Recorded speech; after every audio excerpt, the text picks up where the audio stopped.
ಸ್ನೇಹಿತರೆ, ಸರ್ವೇ ಸಾಮಾನ್ಯವಾಗಿ ಎಲ್ಲರಿಗೂ ಒಂದು ಹಿಂಸೆ ಕೊಡುವಂತಹ ನೋವು ಅಂತಂದರೆ ಅದು ತಲೆನೋವು. ಈ ತಲೆನೋವು ಬಂತು ಅಂತಂದರೆ ನಮಗೆ ತುಂಬ ಅಂದರೆ ತುಂಬ ಹಿಂಸೆ ಆಗುತ್ತೆ. ಯಾವುದೇ ಕೆಲಸ ಮಾಡಲಿಕ್ಕೂ ಆಗೋದಿಲ್ಲ.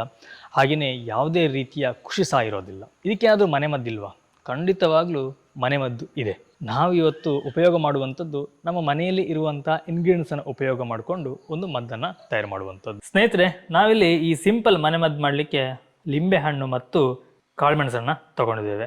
ನಾವಿದನ್ನು ಜಜ್ಕೋಬೇಕು. ಅದಕ್ಕೋಸ್ಕರ ಒಂದು ಕಲ್ಲು ತಗೊಂಡಿದ್ದೇವೆ. ಈ ಕಲ್ಲಿಗೆ ನಾವೀಗ 8 ಕಾಳುಮೆಣಸನ್ನು ಹಾಕೊಳ್ತಿದ್ದೇವೆ.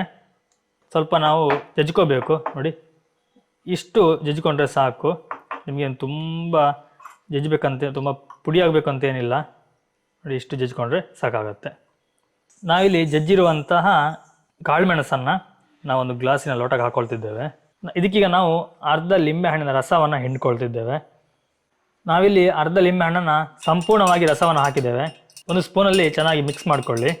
ನಾವಿಲ್ಲಿ ಒಂದು ಅರ್ಧ ಲೋಟದಷ್ಟು ಉಗುರು ಬೆಚ್ಚಗೆ ನೀರನ್ನು ತಗೊಂಡಿದ್ದೇವೆ. ಇದನ್ನು ಸಹ ಈ ಲಿಂಬೆ ರಸ ಹಾಕಿದ್ದಲ್ಲ, ಇದಕ್ಕೆ ನಾವು ಮಿಕ್ಸ್ ಮಾಡ್ಕೋಬೇಕು. ಇದನ್ನೀಗ ನಾವು ಚೆನ್ನಾಗಿ ಮಿಕ್ಸ್ ಮಾಡ್ಕೋಬೇಕು. ನಾವು ಹಾಕಿರುವಂಥ ಉಗುರು ಬೆಚ್ಚಗೆ ನೀರು, ಲಿಂಬೆ ರಸ ಎಲ್ಲ ಕ್ಲೀನಾಗಿ ಮಿಕ್ಸ್ ಆಗಬೇಕು.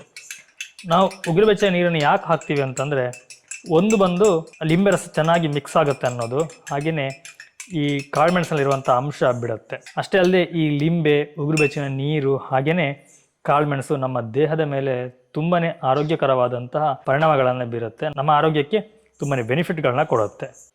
ಸ್ನೇಹಿತರೆ ನೋಡಿ, ನಮ್ಮ ಮನೆಮದ್ದು ರೆಡಿ ಆಯಿತು. ಇದನ್ನು ನೀವು 2 ರೀತಿಯಲ್ಲಿ ಕುಡಿಬೋದು. ಒಂದು ಡೈರೆಕ್ಟಾಗಿ ಕುಡಿಬೋದು, ಇನ್ನೊಂದು ಆ ಕಾಳುಮೆಣಸು ಇಷ್ಟ ಆಗಲ್ಲ ಅಂತಂದರೆ ಸೋಸ್ಕೊಂಡು ಫಿಲ್ಟರ್ ಮಾಡಿ ಸಹ ಕುಡಿಬಹುದು. ಇದು ಮಾಡಲಿಕ್ಕೆ ಕಾರಣ, ಒಂದು ಸಲ ಮುನ್ನೆ ಮಾಡಿದ್ದೆ, ಟ್ರೈ ಮಾಡಿ ನೋಡಿದೆ, ರಿಸಲ್ಟ್ ಒಳ್ಳೇದು ಬಂತು. ನಮ್ಮ ಪಕ್ಕದ ಮನೆಯವರೊಬ್ಬರು ಹೇಳಿದರು, ಈ ಥರ ಮಾಡಿ ಕುಡಿ ಅಂತ, ಕಡಿಮೆ ಆಗ್ತದೆ ಅಂತ. ಹಾಗೆ ಜೋರು ತಲೆನೋವು ಇರುವಾಗ ಮಾಡಿ ಕುಡಿದಿದ್ದೆ. ಕಡಿಮೆ ಆಗಿತ್ತು, 100% ಅಷ್ಟು ಕಡಿಮೆ ಆಗಿತ್ತು. ಅದಕ್ಕೋಸ್ಕರ ಇವತ್ತು ಲೈಟಾಗಿ, ಅಷ್ಟೇ ಜೋರೇನು ತಲೆನೋವ್ತಾ ಇರಲಿಲ್ಲ, ಸ್ವಲ್ಪ ಲೈಟಾಗಿತ್ತು. ಹಾಗೂ ಇದರ ಬೆನಿಫಿಟ್ಸ್ ನಿಮಗೂ ಗೊತ್ತಾಗಲಿ ಅಂತ ಮಾಡಿ ತೋರಿಸಿದ್ದು. 100% ಒಳ್ಳೇದಿರುವ ರಿಸಲ್ಟೇ ಕೊಡ್ತದೆ. ಯಾಕಂದರೆ ನಮಗೆ ತಲೆನೋವು ಜೋರಿದ್ದಾಗ ಇದನ್ನು ಬೇಗ ಮನೆಯಲ್ಲಿ ಹೇಗೂ ಇರ್ತದೆ, ಕಾಳುಮೆಣಸಂತೂ ಮನೇಲಿ ಇರ್ತದೆ, ಇಮಿಡಿಯೇಟ್ ಮಾಡ್ಕೋಬಹುದು. ಈ ಒಂದು ಮನೆಮದ್ದಿನ ಸಂಪೂರ್ಣ ವಿಡಿಯೋವನ್ನು ನಮ್ಮ ಫುಡ್ ಮೀಡಿಯಾ ಯೂಟ್ಯೂಬ್ ಚಾನಲಲ್ಲಿ ಹಾಕಿದ್ದೀನಿ. ನೀವು ಅಲ್ಲಿ ಹೋಗಿ ಈ ವಿಡಿಯೋನ ಸಂಪೂರ್ಣವಾಗಿ ನೋಡ್ಬೋದು. ಹಾಗೆಯೇ ಇದೇ ರೀತಿಯ ಯೂಸ್ಫುಲ್ ಆಗಿರುವಂತಹ ಮಾಹಿತಿಗಾಗಿ ನಮ್ಮ ಪೇಜನ್ನು ಇವಾಗಲೇ ಫಾಲೋ ಮಾಡ್ಕೊಳ್ಳಿ.